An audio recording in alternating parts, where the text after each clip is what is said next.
Hey guys, it's Robert here, and I just wanted to shoot this very short video, and it's about fear today. So what I wanted to talk to you about is, how do you deal with fear? Well, yesterday I did two processes. One was breaking an arrow with my throat, and the other one was walking on hot coals, like literally burning hot coals. And it had everything to do with facing fear, going through the fear, and becoming more stronger, victorious, more self-empowered, self-confident on the other side. So these two processes yesterday really showed me something: that first of all, I'm much bigger than any fear that I have inside of me. Fear is, it's an acronym. It's about false experiences appearing real, or, as somebody else said it, forget everything and run. But this is not always the case, even though the last analogy is very true in the sense that it's connected to our amygdala. It's connected to our brainstem, where we think that, actually where we don't think, but where we react in one of three ways. The first one, it probably, it's either you fight for it, something is popping up and you fight for it. The second one is that you flee, you run away from it. And the third one is that, you just don't do anything, because it might as well be that they don't see you, or that it's, you're not being noticed. So all these things are coming from our reptile brain, from our brainstem, from the part of the amygdala. And I'm not a neuroscientist, maybe I'm mixing up a few things, but this is definitely something that is from way, way, way, way back, when we were not that cognitively developed as we are today.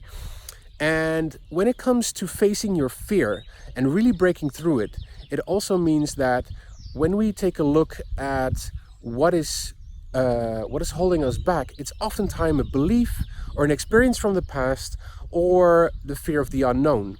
We fear the unknown. Most of us fear the unknown, by the way. I know that I do when it comes to big situations, and sometimes even the small ones, especially with a limited eyesight. But when it comes to fear, we oftentimes respond in either one of these three ways. And how to get through that? Well, one of the things that I can definitely recommend is, go for one of these processes. It doesn't have to be as radical as what I did yesterday, but definitely do something with your body, because our fear, our belief, is mostly ingrained in our body. And the moment that you can change the part in your body, you can also change the neurons and the synapses in your brain. And by changing the part in your body, you can also change the part in your brain, and vice versa, by the way. If you change the part in your brain, your body will listen as well, and you can change that too.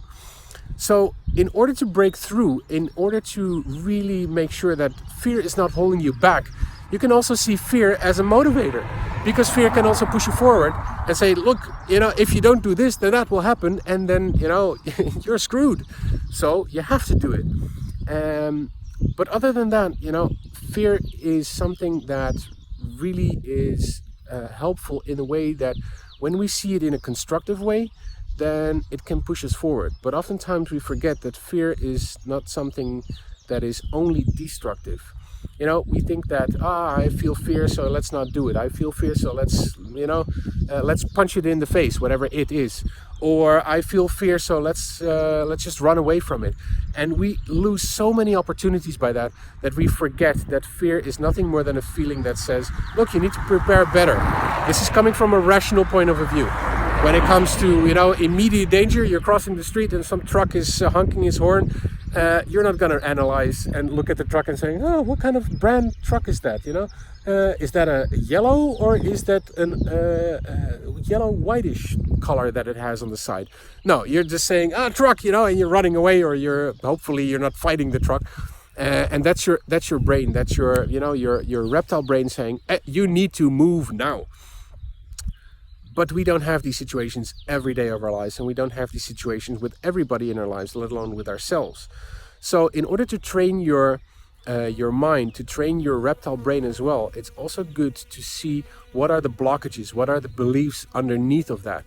Because not always our reptile brain is working in our favor. When we do something, it's oftentimes connected to a belief. It's oftentimes connected to something that was emotionally very impactful in the past, and from that we learned. We used the strategy that worked in the past, and we keep on using it in the present and perhaps in the future, but not always is that going to be the best way. So what I'd like to invite you for, in order to make it practical as well, is if you feel fear, then first of all, are you, a fighter? Are you a fleer? Are you, a freezer in that sense? What do? And this is my question for you today. So write down, I usually fight, I usually freeze, I usually run away. And none of these are better than the other ones. So if you're a fighter, then you can say, yeah, I fight my fear, I fight my fear. Well, that's great, and it takes a lot of energy, and it does take a lot of courage, because for sure, if you have the fear and you fight, then you're pissing your pants when push comes to shove. But if you run away, that has an equal amount of energy in it. It has an equal amount of guts in it. Because if you fight, you might lose, you might die, something might happen, and that takes a lot of energy. But if you run, maybe you will even survive, maybe you will even outrun it and make sure that you have another day to live. This is just metaphorical, I'm just referring to the ancient times where there was something in the bushes and you weren't sure whether you had lunch or lunch was you. And in this sense, you can't say that, well, fighting is better than fleeing. No, fighting and fleeing and even freezing and really becoming aware of your surrounding and your environment and just being in the moment and being observative to everything. Just be observative for everything right now. Do you hear the birds? Do you hear the people in the back? Do you hear the wind?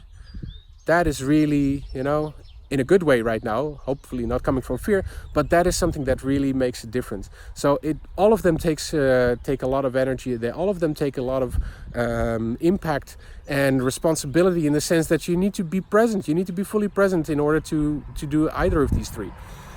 And in order to change that, either go through one of these processes or find out what it is that is blocking underneath you. Because oftentimes, again, it's either a belief or it's maybe even a value, but most of the times it's a belief or it's an experience that you had in the past which said, look, if this happens, then you need to do that. And if this happens more than once, then it becomes a strategy. And if this strategy works, then great, you can apply it in every single aspect of your life at every single moment. And this is, of course, a generalization, which is not always the case of the path of least resistance or the most effect. So, in order to keep it relatively short, here's my question for you today. What is your mode of dealing with fear? Is that, number one, are you fighting fear? Or number two, are you running away from fear? Are you fleeing from fear? Or number three, are you freezing when it comes to fear? And my last message, my last explanation is, fear is nothing more, in my opinion, than a message from your body, from your brain, from you saying, look, whatever is going to happen, you just need to prepare better. Because right now you feel the fear, and you feel the fear for any reason, but you need to prepare better for what is coming ahead. And again, this is from the rational part of your brain. And if you're dealing with, immediate responses, then check out what is the subconscious belief that you're holding or that you're connecting to it. And how can you change that? Because a belief is nothing more than a thought that you're sure of that it's true, which, we all know is not the case. A thought is just a thought. And in that sense, everything else can also be changed. So by the moment that you can change your mindset, the moment that you can change your perception, then you can change your entire world. But it has to start from the inside. So here's my question. And I hope that you're answering. If you like this video, then hit the like button. If you think that anybody can value from this, then definitely share it with these people in your network. And I'd love to read your comments, and I'll be sure to follow up on you. I wish you an amazing day. This is my last day here in this resort, so I'm going to enjoy for the last day as well. And I hope that I'll see you in the next one. Bye.